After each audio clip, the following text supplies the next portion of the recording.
क्या रूस यूक्रेन जंग में परमाणु युद्ध जरूरी हो गया है?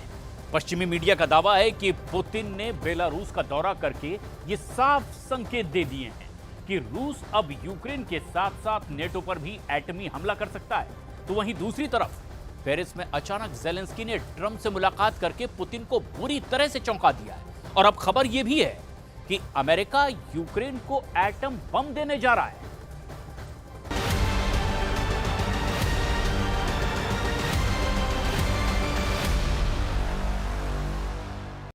С праздником вас! С Днем Великой Победы! Ура!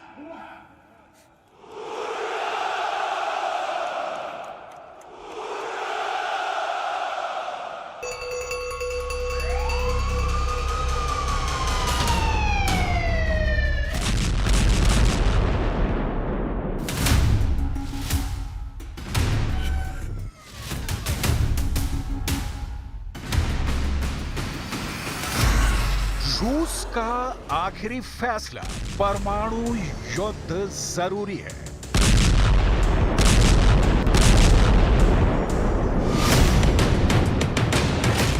दुनिया के चुनिंदा युद्ध विशेषज्ञों ने रूस यूक्रेन जंग में अब परमाणु युद्ध को बेहद जरूरी बता दिया है। इस वक्त बेलारूस में राष्ट्रपति पुतिन का होना साबित करता है कि रूस यूक्रेन पर बेलारूस की तरफ से भी बड़े हमले की तैयारी कर रहा है। दूसरी तस्वीर में अमेरिका के नए नवनिर्वाचित राष्ट्रपति डोनाल्ड ट्रंप से मिलने यूक्रेन के राष्ट्रपति जेलेंस्की फ्रांस की राजधानी पेरिस पहुंच गए।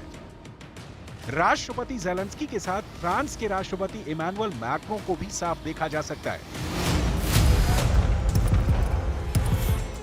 दावा किया जा रहा है कि अमेरिका यूक्रेन को एटमी हथियार ट्रांसफर करने जा रहा है।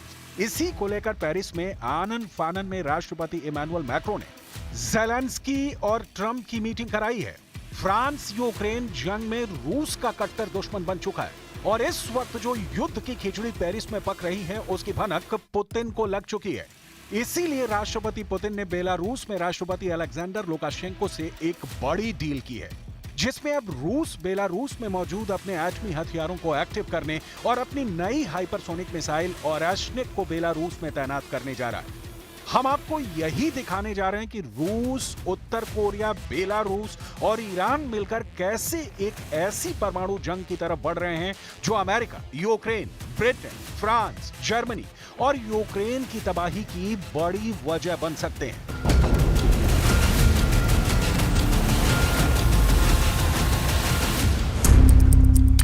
सब्र का बांध टूट गया, अब नाटो का सर्वनाश।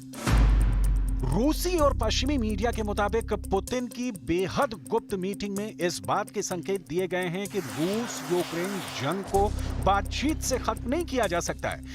इसका आखिरी रास्ता है एटमी जंग। रूसी सेना वाकई में पिछले 33 महीनों से लाखों सैनिक जंग में खो चुकी है। यूक्रेनी रक्षा मंत्रालय के दावों के मुताबिक 1020 दिनों की जंग में रूस के 7,51,000 से ज्यादा सैनिक मारे जा चुके हैं।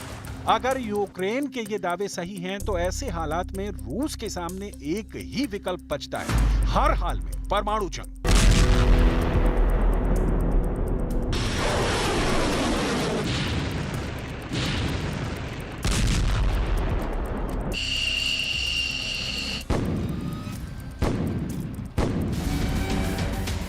अब आप जरा बेलारूस के राष्ट्रपति पुतिन का ये वीडियो देखिए।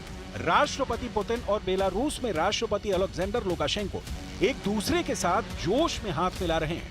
इस बेहद अहम मीटिंग को लेकर दावे किए गए हैं कि बेलारूस में मौजूद रूस के एटमी हथियारों को एक्टिव कर दिया गया है। इसके अलावा रूस ने अपने ओरेश्निक हाइपरसोनिक मिसाइल को बेलारूस में पहुंचाने की डील भी फाइनल कर दी है। यानी पुतिन बेलारूस को एक युद्ध का पावर सेंटर बना चुके हैं, जो यूक्रेन और नाटो के लिए काल साबित होगा। रूस के विदेश मंत्री सर्गेई लावरोव ने तो डंके की चोट पर कह दिया है कि अगर परमाणु युद्ध होता है तो इसके लिए अमेरिका और नाटो देश सीधे तौर पर जिम्मेदार होंगे।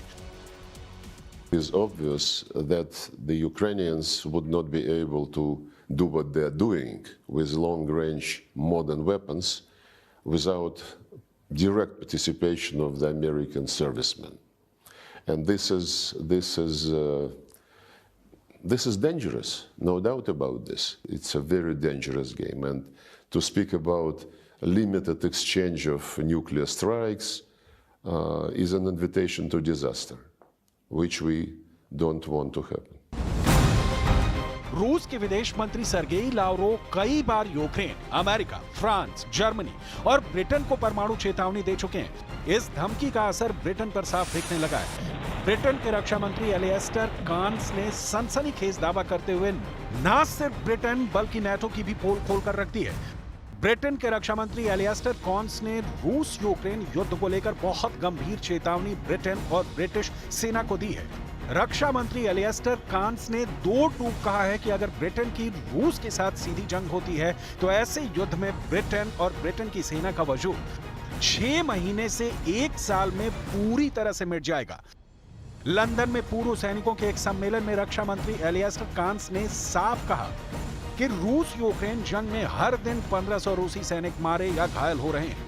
अगर ऐसे युद्ध में ब्रिटेन फंस गया तो यकीन मानिए कि ब्रिटिश सेना 6 महीने से 1 साल में पूरी तरह से नष्ट हो जाएगी। इस वक्त पूरे रूस में भारी भरकम ट्रेलर पर लंबी दूरी की परमाणु मिसाइलों के जखीरे खुफिया अड्डों पर पहुंचाए जा रहे हैं। लगभग 1500 फुल एक्टिव परमाणु मिसाइलें और एटम बम हमले के लिए तैयार हो चुके हैं।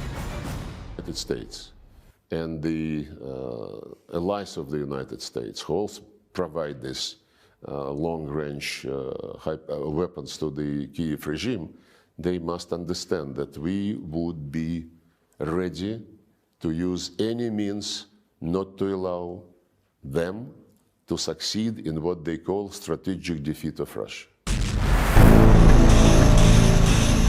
यूक्रेन, नाटो और पश्चिमी देशों के खुफिया एजेंसियां इस वक्त पुतिन के परमाणु तेवरों से कांपने लगी हैं। खबरों में दावा किया गया है कि 72 साल के पुतिन पिछले 48 घंटों में अपने टॉप कमांडरों और मंत्रियों के साथ मॉस्को से लेकर सेंट पीटर्सबर्ग तक लगातार परमाणु मीटिंग कर रहे हैं। दावा किया जा रहा है कि जब से यूक्रेनी सेना ने नाटो देशों के साथ मिलकर रूस पर लंबी दूरी की मिसाइलों से हमले किए हैं, उसके बाद से पुतिन ने दो टूक कह दिया है कि अब टेबल पर नहीं, सिर्फ जंग के मैदान में ही युद्ध का फैसला होगा। आने वाले कुछ घंटों में ही रूस की तरफ से यूक्रेन पर या तो परमाणु हमला हो सकता है या फिर लंबी दूरी की बड़ी मिसाइलों से यूक्रेन की राजधानी कीव को तबाह किया जा सकता है। हम आपको पूर्व अमेरिकी विदेश मंत्री कॉलिन पावेल के स्टाफ के प्रमुख के तौर पर काम करने वाले अमेरिकी सेना से सेवानिवृत्त कर्नल लॉरेंस विल्करसन का वो हैरान करने वाला बयान दिखाते हैं, जिसमें उन्होंने साफ तौर पर कहा कि जिस तरह से रूस पर यूक्रेन ने अमेरिकी मिसाइलों से हमला किया है, उसके बाद से रूस यूक्रेन के साथ साथ नाटो देशों पर हमला करने का पूरा अधिकार रखता है। जरा देखिए अमेरिकी सेना के सेवानिवृत्त कर्नल लॉरेंस विल्करसन ने क्या कहा है। रूस की TASS की रिपोर्ट के मुताबिक सेवानिवृत्त अमेरिकी कर्नल ने कहा कि रूस के पास नाटो ठिकानों पर हमला करने का पूरा अधिकार है। विल्करसन ने TASS को बताया कि यूक्रेन जिन लंबी दूरी की मिसाइलों से रूस पर हमला किया है, वो बिना नाटो की सेना की मदद के नहीं दागी जा सकती थी। इसीलिए अब रूस पर लंबी दूरी की मिसाइलों से हमला होने के बाद कहा जा रहा है कि यूक्रेन युद्ध में नाटो प्रवेश कर चुका है। अब रूस को अंतर्राष्ट्रीय कानून के तहत नाटो के ठिकानों पर हमला करने का पूरा अधिकार है।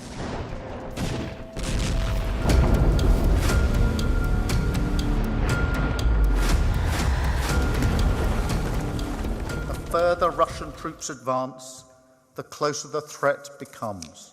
The more land they control, the more they control grain prices and energy sources, and the more confident Putin becomes. So we must continue to back Ukraine and do what it takes to support their self-defense for as long as it takes, to put Ukraine in the strongest possible position for negotiations so that they can secure a just and lasting peace on their terms that guarantees their security, independence, and the right to choose their future. France की राजधानी Paris के Élysée palace में America के नवनिर्वाचित राष्ट्रपति Donald Trump, France के राष्ट्रपति Emmanuel Macron और यूक्रेन के राष्ट्रपति वोलोदिमीर ज़ेलेंस्की के बीच एक गुप्त मीटिंग रूस यूक्रेन जंग को लेकर हुई है। दावा किया गया है कि पेरिस के एलिसी पैलेस में हुई इस त्रिपक्षीय वार्ता में 90 मिनट तक जंग की रणनीति बनाई गई है। खास तौर से अगर रूस परमाणु हमला करता है तो क्या रणनीति होगी, इस पर भी बात होने के संकेत दिए गए हैं। ज़ेलेंस्की ने ट्रंप से अलग से 35 मिनट तक मुलाकात की है। शायद ट्रंप ने ज़ेलेंस्की को एटमी हथियार ट्रांसफर करने पर चर्चा की है। पेरिस में इस परमाणु मीटिंग को लेकर रूस बुरी तरह से भड़क गया है। с которой мы, по сути, сейчас ведем боевые действия, становится ядерной державой, что нам делать? В этом случае мы будем принимать и использовать все, я хочу это подчеркнуть, именно все имеющиеся в распоряжении России средства поражения. Все. रूस के राष्ट्रपति पुतिन ने सितंबर 2024 के आखिरी दिनों में ऐलान कर दिया था कि उसने अपने परमाणु हमले की नीति को पूरी तरह से बदल दिया है। लगभग 25 दिन पहले पुतिन ने नाटो और अमेरिका को इशारों में धमकाते हुए कह दिया था कि अगर अब रूस पर मिसाइल या फिर ड्रोन से बड़े पैमाने पर हमला होता है तो ऐसे हालात में अब रूस दुश्मनों के खिलाफ परमाणु हथियार का इस्तेमाल कर सकता है।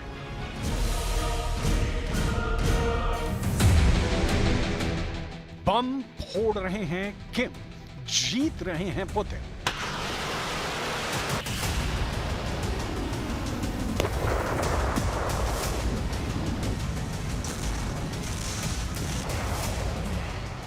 इधर रूस और उत्तर कोरिया दोबारा से क्या जंगी प्लान तैयार कर रहे हैं? और क्यों रूस के रक्षा मंत्री आंद्रेई बेलोसोव अचानक उत्तर कोरिया में किम के साथ उनकी परमाणु और लंबी दूरी की मिसाइलें देखने गए, इसे भी समझ लीजिए। मरते दम तक लड़ेंगे रूसी जंग, किम की कसम।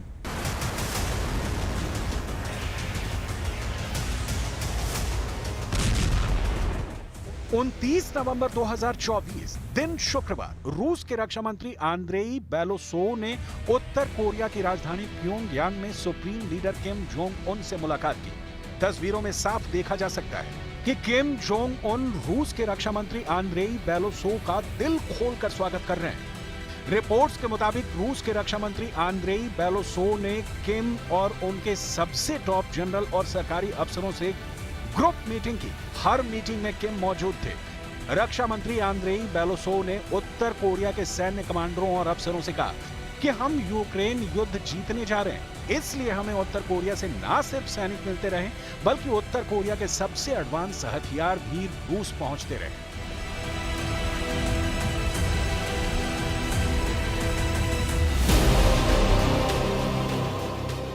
अब आप इस वीडियो को देखिए जिसमें उत्तर कोरिया के supreme leader Kim Jong Un अपने सबसे घातक मिसाइलों और हथियारों को देख रहे हैं। बेहद बड़े और विशालकाय सैन्य ठिकाने पर किम एक एक परमाणु मिसाइल, टैंक, तोप और एयर डिफेंस सिस्टम को बारीकी से देख रहे हैं। ये वही हथियार हैं जो उस वक्त रूस को भेजे जा रहे हैं जब किम के बम, मिसाइल और तोप खाने से पुतिन यूक्रेन जंग जीत रहे हैं।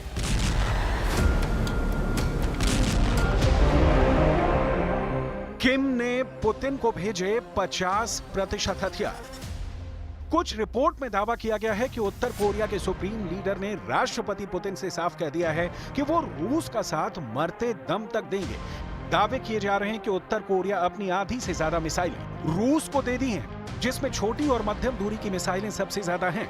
इसके अलावा उत्तर कोरिया ने अपना 35% तोपखाना भी रूस को दे दिया है, जिसमें उत्तर कोरिया की स्वचालित हौवित्जर तोप M1989 भी शामिल है।